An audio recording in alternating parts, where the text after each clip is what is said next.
Hello everyone, and welcome back to another episode of Demon Folklorist. I am, as you have probably guessed, the Demon Folklorist. So today we're going to be talking about Midwestern demons. I was going to do some kind of Valentine's Day horror episode or maybe something mythological, but I was not feeling it. It has been a really rough winter, and all I want to talk about are demons, and I kind of assume that's why you guys are here. So let's get into it. Today I'm going to be covering the Anna Eklund case and then the LaToya Ammons case. Now, before anything, I tend to look at, okay, why is this happening? And sometimes it's not super clear at the beginning exactly why it's happening.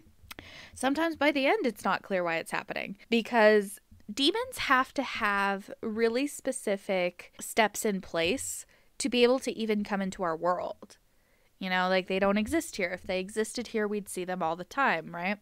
So when it comes to whether people are telling the truth, though, that's not really my area. I'm not a debunker. That's why I always say, if they're telling the truth, this is what I think about this case. I look at the phenomena specifically, but I'm never in the room, so it's not something I can confirm or deny. People lie about these type of things for all sorts of reasons, such as media attention, money, etc. So just keep that in mind. Once again, I'm evaluating the Anna Eklund case and then the Demon House or the Ammons case that caught the media's attention in 2014. And then later, Ghost Adventures' own Zach Bagans bought the house and then leveled it. I flipped through his pseudo-documentary, Demon House, because I wanted to see if I felt anything about this house, but it did kind of give me a funny feeling, but nothing concrete enough. Just a warning, like maybe something is wrong with the house. The footage, though, kept flipping around, and I didn't really have the patience to actually sit through it, so I didn't really get a chance to focus on it. It is entirely possible, though, there is something in the house. Something, at least, that's setting off warning bells for me as a psychic. So let's start with Anna Eklund. Anna Eklund is actually a pseudonym for who is possibly Emma Schmidt, who died in 1941.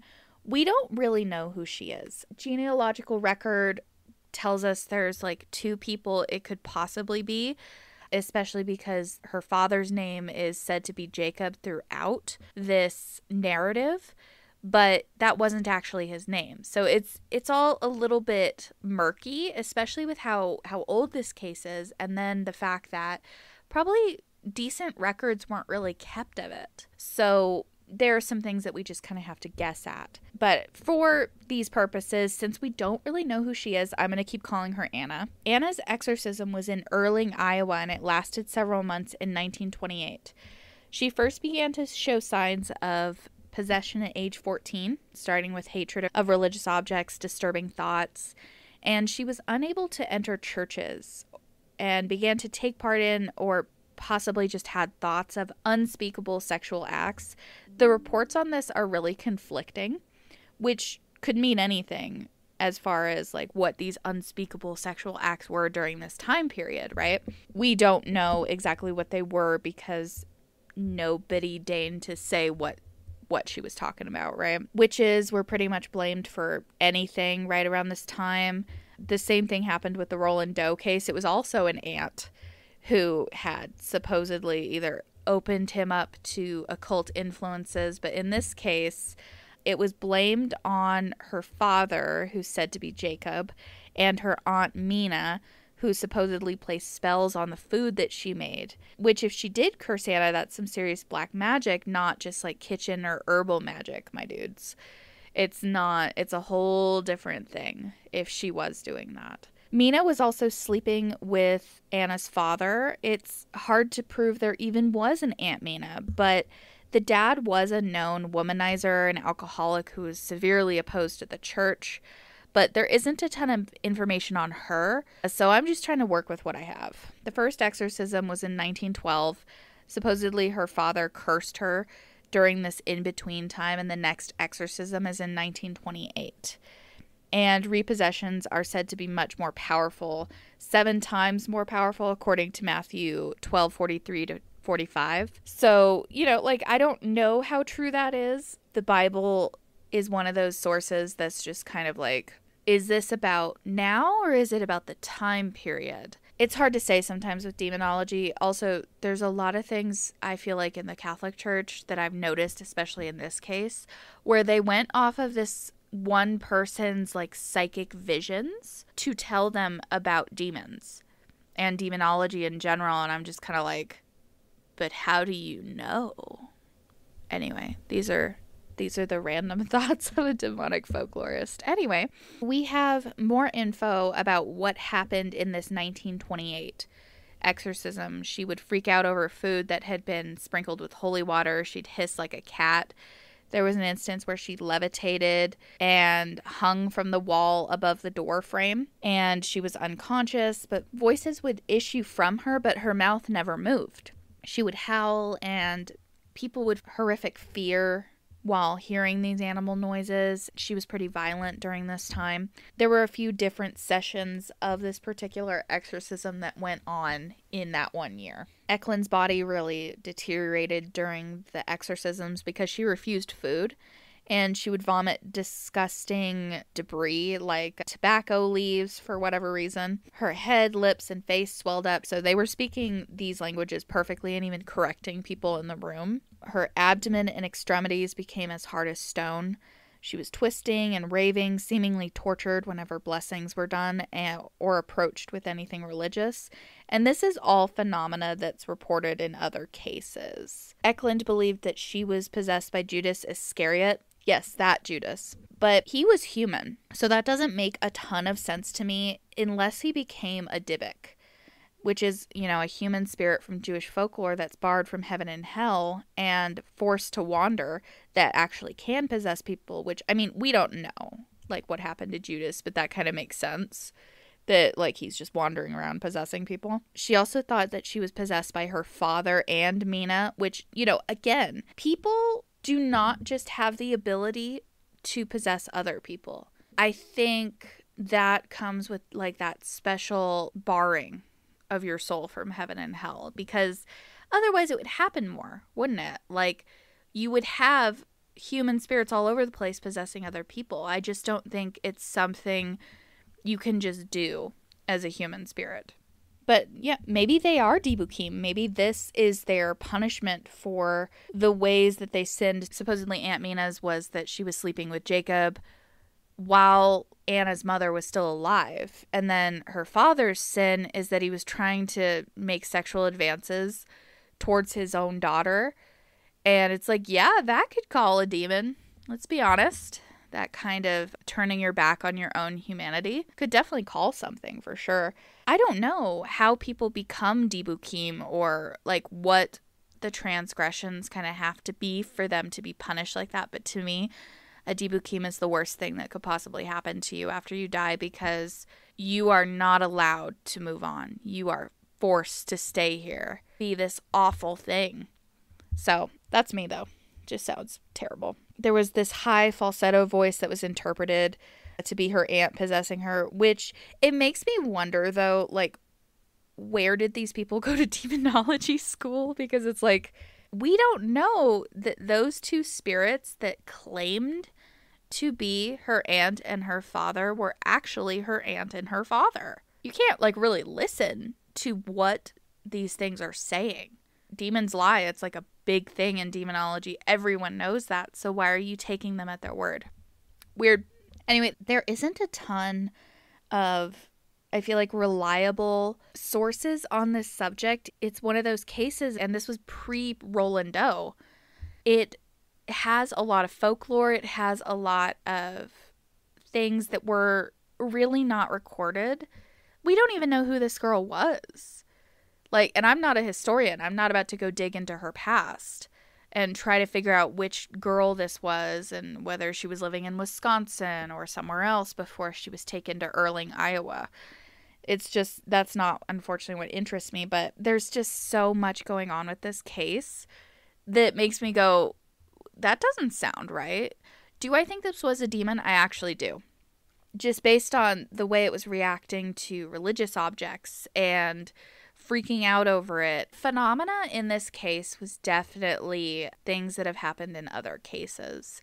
Was the feeling of evil, which is like one of my main markers, mentioned? Not exactly, but that is also maybe an ethnographic problem where people did not record it or write it down that, yeah, there was a horrible feeling of evil in the room and emitting from her once she was possessed. Those things happen, unfortunately, especially when this was one of like the newer landmark cases in the US. Roland Doe really defined this fear, and she was like, I mean, I'd have to look back, but she may have been one of the first demon cases in the US, at least that an exorcism was definitely carried out and all that. I haven't found anything else, but I could be wrong. I'm going to look into that. Something I do want to circle back to is that humans don't become demons after death, and they don't have the ability to possess people after death. That is simply not how it works, because if it did, we would see it more. So this was an odd case, and I could totally believe that demons were sitting here, especially if she had more than one, that it's possible that these demons were maybe imitating her father and her aunt, and that they were not actually there inside her. But I don't know. I wasn't there. So this one ended on December 23rd, and Eklund was screaming Beelzebub, Judas, Jacob, and Mina, and hell 3 times, and then they seemingly departed. Her symptoms after this were reported to never truly go away, but she had much more mild and manageable possessions after this, until her death in either 1941 or 1965, depending on which her true identity is. It was kept from the public, so we don't really know who she is. But from the accounts, again, I do think this was a real case of demonic possession. But another reason why this could have possibly happened was that Anna was so pious and devout in her faith that it wanted to stay and torment her specifically, because she was so pious in her faith. That happened in the Annalise Michelle case. She was a girl who loved God and who was very religious. And at first, because I wasn't convinced that that was a demon case, because I had, of course, listened to her recordings of the exorcism online at 3 a.m. because I'm a weirdo, I thought it might have been that she had dissociative identity disorder, possibly with religious trauma.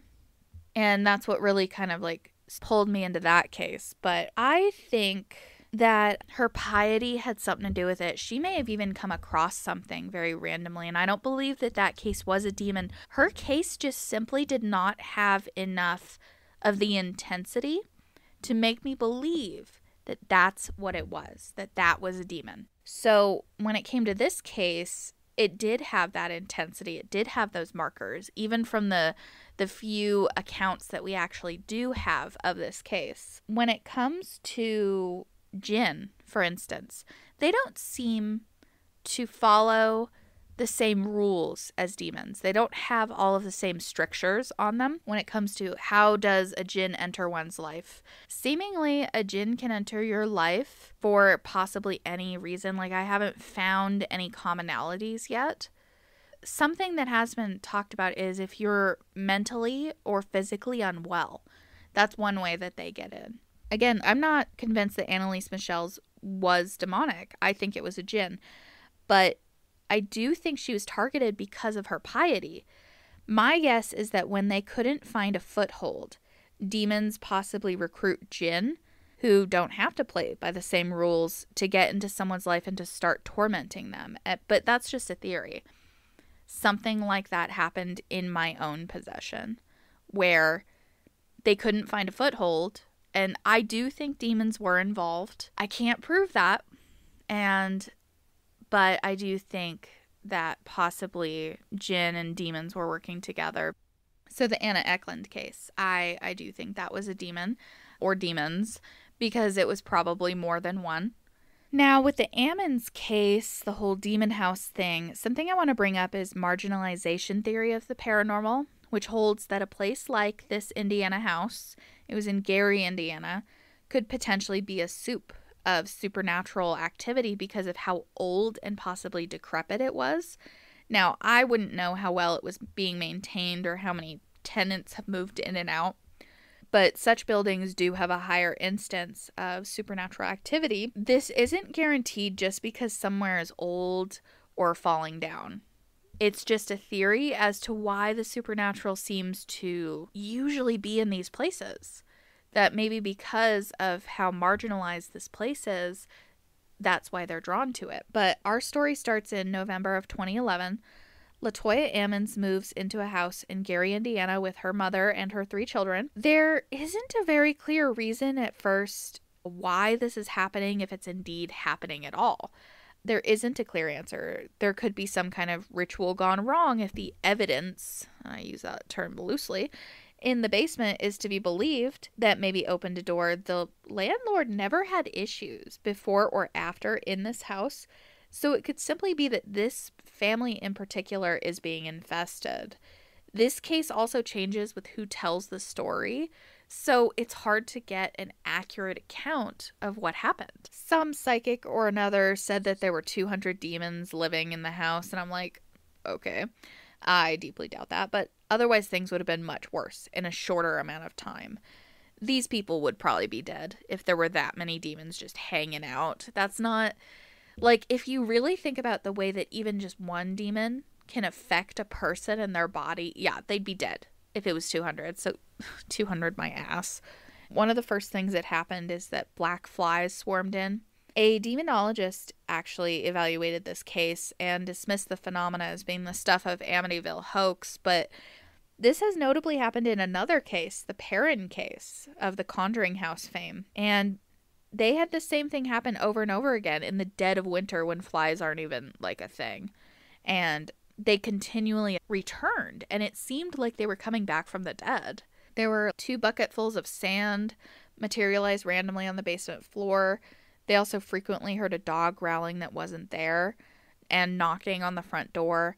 LaToya's mother, Rosa, heard footsteps and doors creaking, which could be the old house settling in the winter. Could also be phenomena. She saw a shadowy figure pacing. She found a boot print, which would be an illusion since obviously, demons don't have footsteps since they don't exist on our plane, and it was dismissed as a probable hypnagogic hallucination or possibly waking dream, but it is possible it was there. It's happened in other cases. She claimed that she was choked by an unseen force. The 12-year-old was levitated on her bed in front of a friend, and she only descended back onto the bed after they prayed over her. The girl actually does not remember this. She could have been in a trance or some form of psychic sleep. The granddaughter was hit by a headboard that unattached itself, and this required stitches. She also described being choked and unable to move or speak with a voice that claimed that she would die and that she would never see her family again. The kids were also frequently sick, waking up with bloody gums, noses, and ears. The family watched as a can of air freshener was hurled into LaToya's bedroom, and it broke her bedside lamp. They also saw a black figure in her closet when they got closer to inspect the damage. The oldest boy was picked up, flipped, and thrown on the porch. And then the youngest boy was picked up and thrown into a wall, supposedly in front of doctors and medical staff. Which I'm sure they were like, the fuck? Because there is a huge schism between psychology and the supernatural.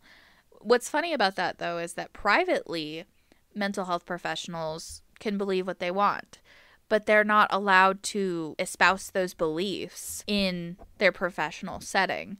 So you could have people who totally believe that this happened and that maybe they were there, and whether they believed or not, they couldn't refute what was happening in front of their eyes. But I'm sure they went back to their job and they couldn't say that, even if it did happen right in front of them, because, of that huge schism. It makes you sound to a mental health professional that you're crazy, that you're schizophrenic, or that you're having some type of psychotic delusion. So yeah, it's really interesting how that manifests. There were also periods of random possession that led them to feeling lightheaded and warm and shaking feverishly. The elder son said that he was thrown across the room when he was alone, The younger son seemingly went into a trance where his eyes rolled back and he was saying disturbing things like time to die and I will kill you, that sort of thing.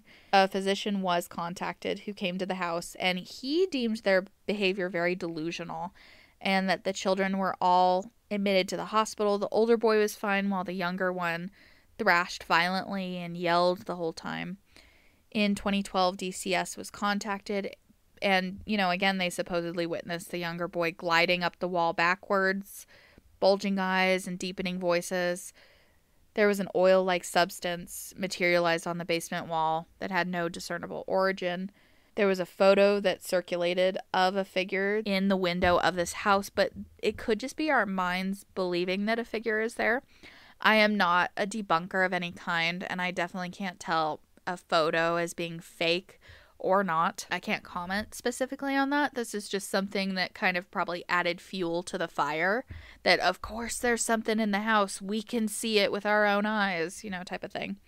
But there were some things that counted against LaToya, and one of them is that her kids had irregular attendance at school since about 2009, which is several years before these incidents that she later blamed on demonic activity even started to happen. It does seem suspicious that this was a few years before they even moved into this house, because of course they were blaming this on this specific house. The landlord never experienced anything in the home, and nobody did prior or after. So I do think that is very odd. LaToya was also behind on her payments, so it could be why she claimed that this was happening, for media attention and possibly money. This sort of evidence alone does make me doubt their version of events a little bit. Some phenomena, there were markers that were missing from the story, but this, again, could be because nobody thought to record them or to talk about it, like extreme temperature drops, rancid smells, the feeling of evil in the house, that sort of thing. Also, the kids were evaluated, and they thought that they were probably acting and going along with their mother's beliefs. I do wonder about this because LaToya did seem to have a lot to gain from this experience. But here's the thing. Nobody in their right mind would ever claim this sort of thing, because you are either believed and people want to ward you off forever, or you are not believed and called a fucking liar. So the media attention alone would be enough to drive someone insane, just because you are never left alone. So it's one of those things that's just, I don't know why you would do this. But there were some things that didn't look good in this case. But here's the other thing. I have gone through the Amityville case myself, phenomena by phenomena. I'm sure that it was overly exaggerated, some things. Supposedly Jay Anson and the Lutzes sat down and concocted this story over a few bottles of wine, but if they are telling the truth about any of the phenomena, it sounds like something was happening there, but I'm not convinced it was demonic. It made them look insane, though, that nobody ever had any issues before or since besides the Ronnie DeFeo murders. The new owners have never had an issue. They even changed the way the house looks so that people couldn't identify it on site. Demons do have that capacity to make you look fucking stupid. So keep that kind of in mind, that LaToya Ammons and her family could have been telling the God's honest truth, and it still made them look like liars. I do think it's possible that this might have been demonic in nature. Clearly something was going on. And then there's the whole well, if you are faking it, faking possessions and demonic activity makes it so much harder for people who are having these things happen to be believed. You don't want to invite that kind of attention into your life, because I doubt anybody's actually forgotten. And I bet the Ammons family still has issues with being recognized and their name recognized and all of that. So I wouldn't do it. Nothing is worth the attention that you will get. So, it's very problematic all the way around if you are lying about this sort of thing. There were apparently several exorcisms that were done. It didn't really go into what exactly was done, whether it was on them or on the house, because you can do an exorcism on the house. There is the possibility also, I don't really consider this to be a thing because it sounds more like something that happened in a Conjuring movie. But there is the possibility of an occult ritual in the basement because that's always how these things start. Am I right? Like, I feel like people's limited information on the occult makes them automatically jump to, it was a witch, or there was something done on the property. And it's like, yes, those things can happen, but that doesn't mean that's always why it happened. I just think it's weird that people tend to go there when it's like, if you actually look into the occult, there are very complex rituals that have to happen for you to even summon a demon. And even then, they don't always work. I don't think it's just very easy to call a demon. If it was, there'd be a lot more, don't you think? Especially if you think about how, people who are young, they do tend to play with Ouija boards, especially when they don't have knowledge of how to close a session. Because I know a bunch of people in the paranormal who have been in the paranormal for several years who use them all the time. It's not a dangerous tool unless you don't know how to use it. Am I advocating for the use of Ouija boards? I say if it doesn't feel right, don't do it. I don't personally use them, but I have no interest in talking to the dead or really any spirit because I feel like my family has a problem where spirits just show up whether we like it or not. So I think I'm having a different experience than a lot of people who do want to reach out to the spirit realm. But you also have to remember that the spirit that might come through may not be your grandmother or your mother or who you want to talk to.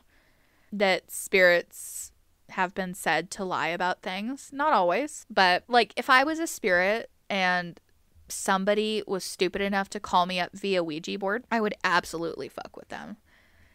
I don't think there's a demon on the end of every single Ouija board because I think there'd be more demons in the world because a lot of people have messed with a Ouija board when they didn't really know how to use it.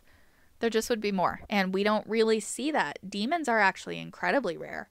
Real demons. So keep that in mind. Like, it's your choice to use a Ouija board or not. I'm not actually advocating either way. I just think that if you're going to use it, you need to learn how to use it and learn how to close the session properly and all that stuff. Because any tool is dangerous if you don't know how to use it. I always bring up the chainsaw. If you don't know how to use a chainsaw, you might lose a limb. Okay? And yeah, it is entirely possible to leave a door open that maybe a spirit takes that as an invitation. So keep that in mind. Back to the occult ritual. Sure. There was random stuff found in the basement. There was like a pink press-on nail, a pin, a pot lid, some candy wrappers, a small weight, socks with the bottoms cut out, and a pair of women's underwear buried there. Sounds like trash to me. Witchcraft usually has a lot more intention. There's usually something buried with it that would have to do, like, that would kind of like bring it all together. That sounds like trash to me. Anyway, it's difficult to actually summon a real demon again, but if the portal was already there the way people claimed it was, magic, I'm sure, could possibly go wrong, especially if you were talking to something you didn't understand. But that doesn't signal enough to me for me to be like, yes, this is how this happened. It was the occult ritual with the random shit in the basement. Zach Bagans claimed that the house gave him permanent eye damage after he stayed in it alone one night.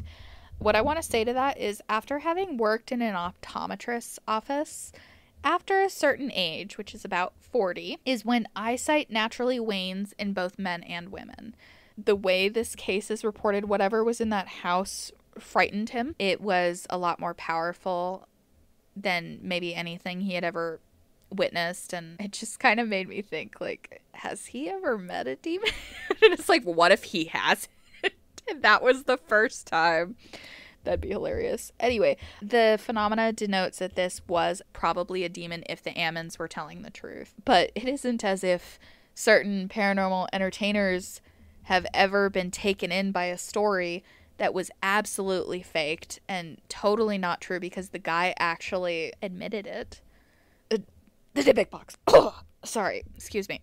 Anyway, So supposedly destroying the house didn't really do anything because the portal is still open and free for whatever to come through. It sucks that demolition didn't really take care of the problem there, because now it's an open lot and it has easy access for dipshits to walk through and do untrained seances and Ouija board sessions and such after hearing this story. And at least with owning and keeping the house intact, he could have locked it up forever and kept people out of it, but no, he leveled it.